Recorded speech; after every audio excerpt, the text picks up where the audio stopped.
Hello जी, नमस्कार। कैसे हैं आप लोग? आशा करता हूँ कि आप सभी बढ़िया होंगे और स्वस्थ होंगे। तो जी आज की इस वीडियो में हम बात करने वाले हैं 12th क्लास का हिंदी का जो चैप्टर है गद्य खंड का पहला बातचीत, उसी के बारे में आज ऑब्जेक्टिव क्वेश्चन बात करने वाले हैं।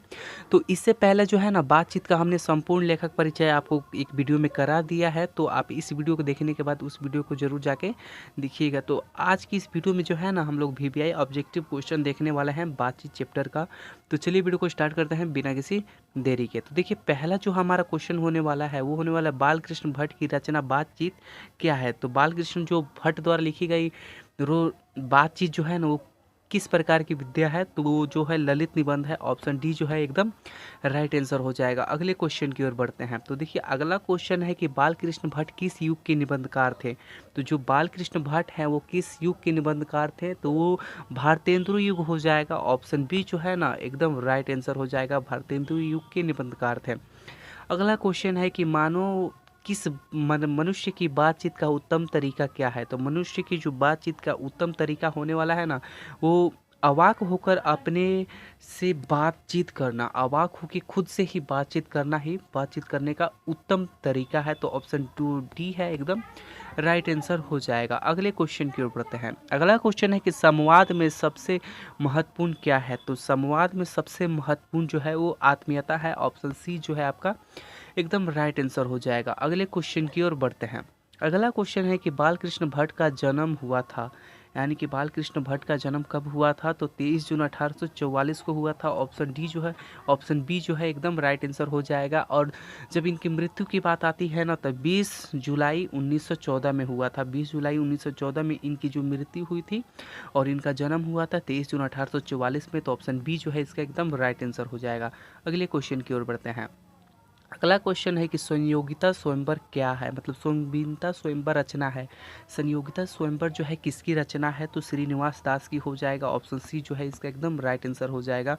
अगले क्वेश्चन की ओर बढ़ते हैं। अगला क्वेश्चन है कि कौन सी रचना बाल कृष्ण भट्ट की नहीं है, यानी कि आपको ऑप्शन दिया गया है उसमें से बताना है कि कौन सी जो रचना है वो बाल कृष्ण भट्ट द्वारा नहीं लिखी गई है। तो परीक्षा गुरु जो है ना ऑप्शन डी इसका एकदम राइट आंसर हो जाएगा। परीक्षा गुरु नहीं लिखा गया था बालकृष्ण भट्ट के द्वारा। अगला क्वेश्चन है कि कौन सी रचना बालकृष्ण भट्ट की है। आपको बताना है कि इनमें से कौन सी जो रचना है वो बालकृष्ण भट्ट द्वारा लिखी गई है। तो रेल का बिकट खेल, ऑप्शन ए जो है एकदम राइट आंसर हो जाएगा, रेल का बिकट खेल। अगले क्वेश्चन की ओर बढ़ते हैं। तो अगला क्वेश्चन है कि बालकृष्ण भट्ट ने कौन सा मासिक पत्रिका निकाला था। तो मासिक पत्रिका जो है ना वो हिंदी प्रदीप हो जाएगा। ऑप्शन जो सी है एकदम राइट आंसर हो जाएगा।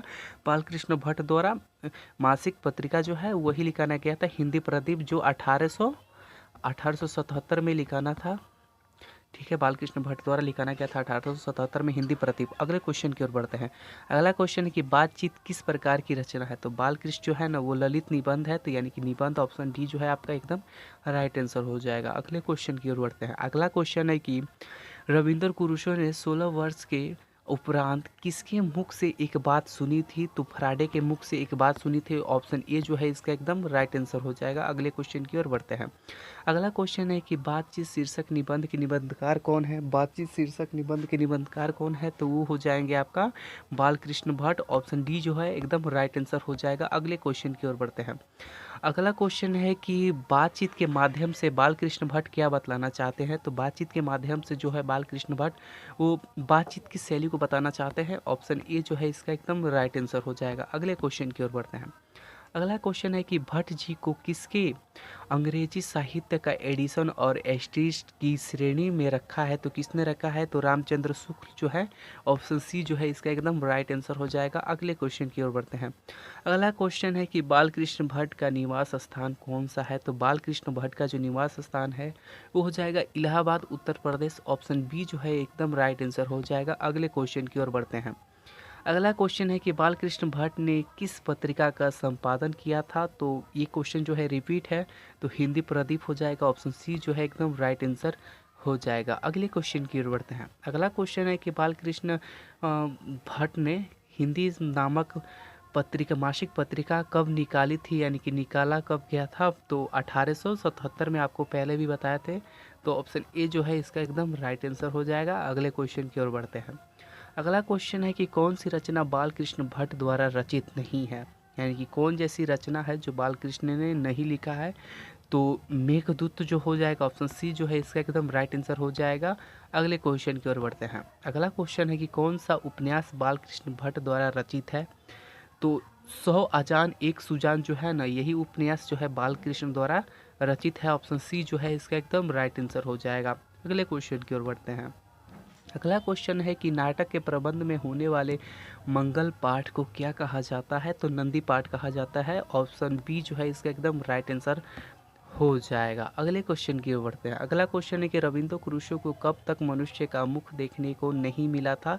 तो 16 वर्ष तक उन्होंने मनुष्य को मुख को नहीं देखा था और पहले बार उन्होंने फराडे को देखा था। उन्हीं के मुख से जो है ना एक वाक्य सुनी थी और उनको लगा था कि नया मनुष्य का जीवन मिला है।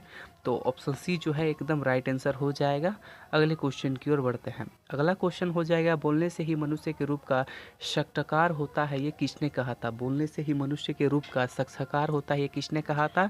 तो बेन जॉनसन ने कहा था। ऑप्शन बी जो है इसका एकदम राइट आंसर हो जाएगा। अगले क्वेश्चन की ओर बढ़ते हैं। अगला क्वेश्चन हो जाएगा असल बातचीत सिर्फ दो व्यक्तियों के बीच में ही हो सकती है, यह किसका कथन है। तो ये जो है एडिसन का कथन है कि असल बातचीत जो है वो मतलब दो व्यक्तियों के बीच में ही होती है, बाकी सब के बीच में मनोरमोल होता है। तो ऑप्शन ए जो है इसका एकदम राइट आंसर हो जाएगा। अगले क्वेश्चन की ओर बढ़ते हैं।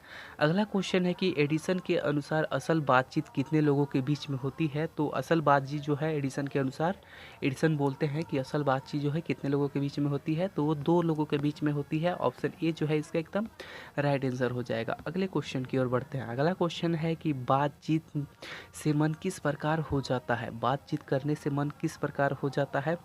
तो बातचीत करने से जो है ना हल्का और स्वच्छ मन हो जाता है। ऑप्शन सी जो है एकदम राइट आंसर हो जाएगा। अगले क्वेश्चन की ओर बढ़ते हैं। अगला क्वेश्चन है कि किसके न होने पर सृष्टि गूंगी प्रतीत होती है। तो किसके न होने पर सृष्टि गूंगी प्रतीत होती है। तो वाक शक्ति के न होने पर जो है सृष्टि गूंगी प्रतीत होती है। ऑप्शन बी जो है एकदम राइट आंसर हो जाएगा। अगला क्वेश्चन है आर्ट ऑफ कन्वेंशन कहाँ के लोगों में सर्वाधिक प्रचलित है। तो ये जो है यूरोप के लोगों में प्रचलित है। ऑप्शन सी जो है एकदम राइट आंसर हो जाएगा। तो देखिए आज की इस वीडियो में हमने 27 क्वेश्चन किया है, वो भी बातचीत चैप्टर से। और ये जितने भी क्वेश्चन होंगे ना ये सब के सब VBI है, तो आप इसे ज़रूर याद कर लीजिएगा। और ऐसे ही अगर मतलब कि आपको अगर और भी वीडियो को और भी पार्ट के जो ऑब्जेक्टिव क्वेश्चन चाहिए तो कमेंट जरूर कीजिएगा। अगला जो हमारा वीडियो होगा वो होगा कि उसने कहा था इसका जितना भी ऑब्जेक्टिव क्वेश्चन होगा सब अगले वीडियो में हम करा देंगे। तो अब तक के लिए इस वीडियो को देखिए और बढ़िया से पढ़िए, क्योंकि एग्ज़ाम जो है वो कुछ ही दिन के बाद होने वाला है। तब तक के लिए जय हिंद, जय भारत, वंदे मातरम।